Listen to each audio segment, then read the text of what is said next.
Hey guys, welcome to a special preview for Sanctum 2. I'm here with Ted from Reverb. We're checking out the game. I'm guessing not a lot of people know about Sanctum 1. Is that right, Ted? Yeah, it was definitely a cult following, a huge success on Steam, but definitely coming to consoles now and doing the sequel, it's a lot of new people are going to be seeing it. It's going to be a really cool thing because there's not that many games of this style on consoles. I mean, tower defense is very familiar on the PC side. Is that how you describe the game to someone who's never seen Sanctum before? Yeah, I would say first and foremost it's a tower defense game, but it's just brings a whole new element by being a first-person shooter perspective.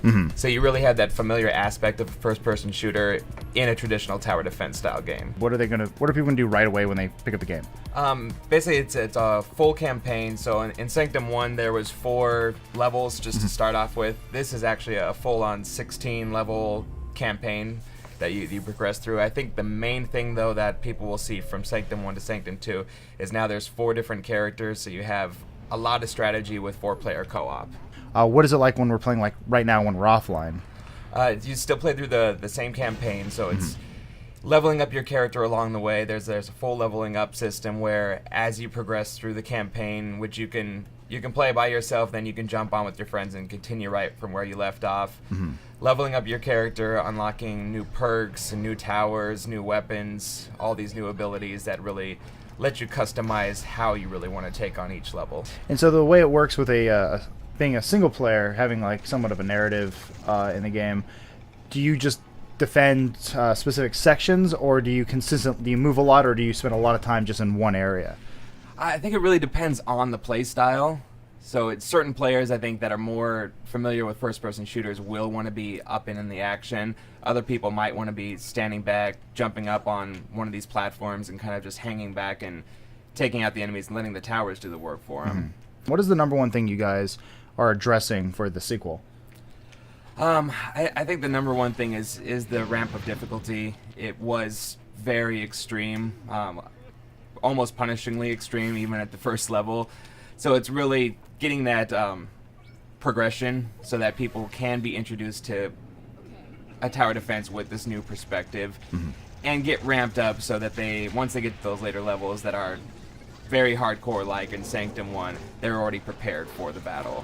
Right. See, I think right here, this is about the part where I think I start to get it as someone on the outside, where you start to see, if you've played a game like Field Runners or anything, where you start to see, oh, I'm making a walkway, or I'm closing them in.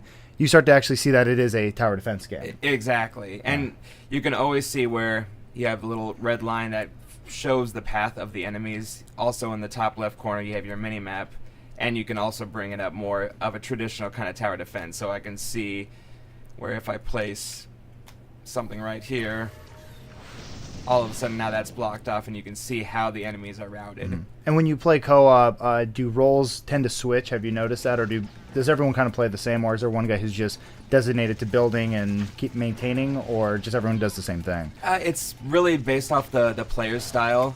Everybody does have the full building options, so you can just kind of strategize in the build phase however you want together, but then once it comes to the action, each character plays differently. So here's where you have kind of the character selection, which is completely new.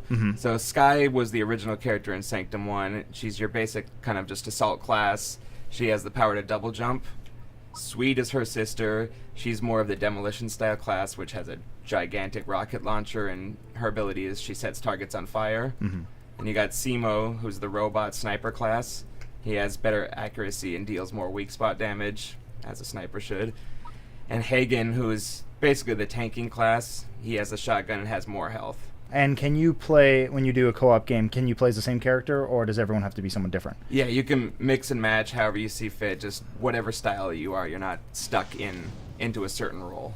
So did you just pick a new level, or is this just the progression of the single player of the campaign? I skipped ahead a little bit. This is one of my favorite levels, because you start to, as you'll see it progress, you'll get paths up in this top corner and paths of enemies coming in this bottom corner. Yeah. So you start having to deal with enemies coming from not just one location, but having to deal with multiple locations. And it's really at that point all about how you're going to filter them to really tunnel them in and pigeonhole them into one location, Right. so it's easier to manage. And I'm not seeing like an ammo counter that you're like a pool. It's unlimited ammo. I see. It is unlimited ammo. You Okay. just do have to reload or switch weapons. Gotcha.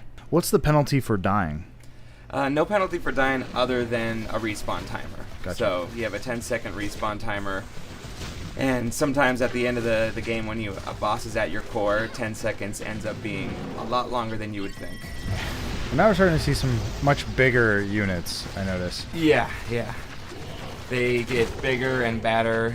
Later on you start getting flying units that don't even follow all the construction that you've built, blocking them.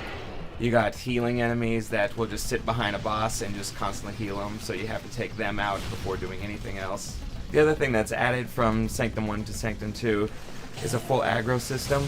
So where before most enemies would just follow their path, just right to the core, now you can actually kite them around. As long as you're getting the aggro, they'll start concentrating on you more than toward getting to the core. Right.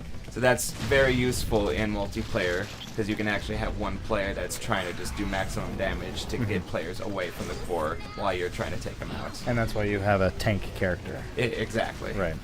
And then, as you'll notice, like, since it is really a traditional tower defense, all these enemies, they just take a lot of damage. So you're not head-shotting any of these guys. They all are pretty much bullet sandwiches. Yeah, actually, every enemy does have a weak spot. You'll see a kind of like little glowing orange element in them, and that's definitely going to be where more damage can be done. So here, I'll show you. That looks fun. Yeah, nice little guy.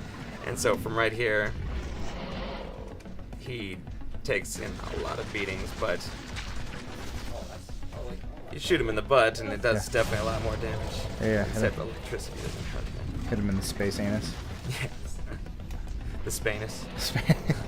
So he comes out slowly, but you're still going to have other smaller units come in. And later on, when you're dealing with these guys, like 2 or 3 of them, while all the little guys are coming at you, it definitely, your time management it's pretty crazy, and that's when you'll know if you didn't set up a good defense leading up to it. Right. Yeah, you're gonna be doomed. Well, thank you for showing us the game. I understand it's coming out later this month, correct? Yes, it'll be out on May 15th. PCN or PSN, Steam, XBLA. Very cool. Thanks for stopping by, guys. Yeah, Really thanks. appreciate it. Thanks, man.